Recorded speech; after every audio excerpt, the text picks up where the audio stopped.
Нұржан Қармабекұлы. Мен сіздің кечеге баяндамаңызды ұғып, анан кече бүгін депутаттардың берген сұрауларына жооңузду угуп ынандым да. Бұл мыйзамга сиздин таптакыр тиешеңиз жок экен. Сиз аралашканды эмес экенсиз. Сиз суроолорго жооп да бере албай атасыз. Анан айтып атпайсызбы, элдин талабы эске алынды, коомчулуктун пикири эске алынды деп. Кайсы элдин талабы эске алынды? Өткөн 4-октябрдагы шайлоолордо 5-октябрда чыккан элдин, жаштардын 20 миң, 50 миң жаштардын кайсы талабын эске алдыңыз, айтыңызчы. Эмне деген талапты койду эле? Элдер аянтта турганда силер калчылдап отургансыңар. Рыскелди Чыныбекович, биринчи талап бул эмне үчүн шайлоого катышуу үчүн партия аркылуу гана кириш керек талапкерлер. Эмнеге көз карандысыз мындай чыныгы лидерлер, татыктуу жарандар шайлоого катыша албайт. Эмне үчүн партиялардын монополиясы бар. Бул талап баарыбызга эле белгилүү. Бул талап бар. Андай эмес. Мен ошол аянтка чыккандардын арасында башында мен болгом. Мирлан Женчороев болгон, Жанар Акаев болгон, Сурабалдиева, Токтогазиев, Камчыбек Ташиев, Казакбаев, Сейитбекова бардыгыбыз болгонбуз. Андай талап болгон эмес. Эки гана нерсеге каршы чыккан эл. Административдик и финансылык ресурстарга. Акчасы добуш сатып алууга. А силер кайта бүгүн жол ачып атпайсыңарбы? 35 аймак бөлүп койдуңар, 35 каймактар келсин деп койдуңар. Жалаң байманаттарды келтирип атпайсыңарбы кайта? Ушолбу силердин реформаңар. Ушолбу силер ушол үмүт деген мала өлдү. Үмүт акталбай өлүп калды. Ошонун арбагында ойлоп койбойсуңарбы? Азыркы ушул мыйзамды алып келип атасыңар. Бул мыйзам иштебейт, кечирип коюңуз. Иштебейт. Өткөн октябрдагы пайлоонун зыянын Сооронбай Шарипович көрдү, пайдасын сиз көрдүңүз. Анын мөөнөтү кыскарып калды, сиздин мөөнөтүңүздү узартып калды. Эл көрдү зыянын. Башка эч ким көргөн жок. Азыр мына мыйзамды алып келдиңер, капка салган швегедей кылып туруп. Бул иштебейт. Бул резолюция, мыйзам эмес, мен окудум. А резолюция менен революциянын тамгасы бир эле тамга.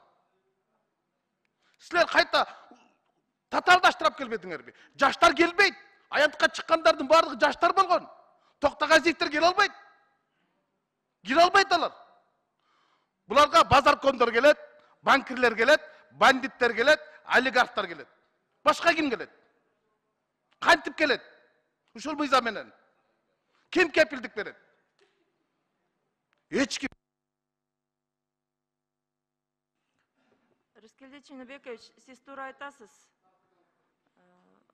Талаптар добуш сатып алуу жана административдик ресурстук кыянаттык менен пайдаланууга каршы чыгышкан. Ага каршы бир нече фактор бар.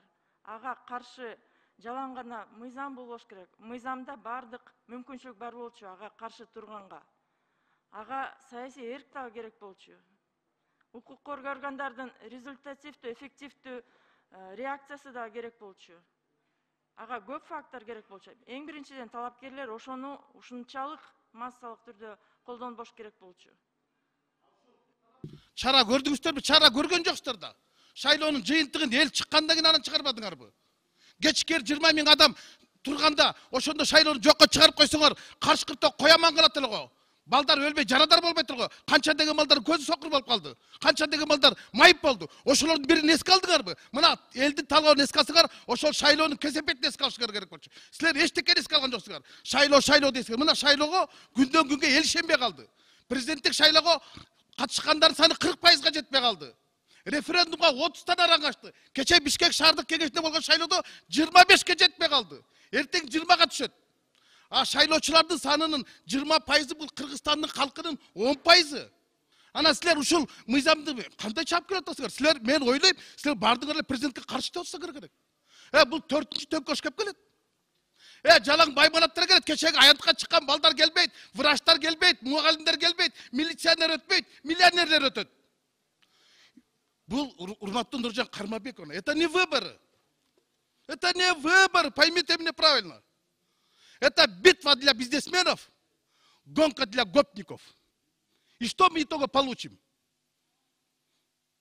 Обновленный, объединенный клуб банкиров и бандитов. Башка эчтеке албайбыз. Мына ушул мыйзам. Бул мыйзам эмес, бул чекеге чыккан чыйкан. Айтыңыз президентке. Садыр Нуркожоевичке, анын жанындагы кошоматчылар аңга эле түртүп атат, Бұл мыйзам емес. Бұл мыйзам жақшылық алып барбайт. Бұл қайтадан жарылуға алып барат. Преференциалды мені ұсынушы, мен жұмысыңызды айттым. 90 болса 90 болсын, бірақ таңдап алу құқығын тартып албағыла елдердің. Ел партияны емес талапкерлерді таңдасын. Әрбірінің фамилиясы таңдасын. Сілерде мұндай болатпай бұл. 10 минут.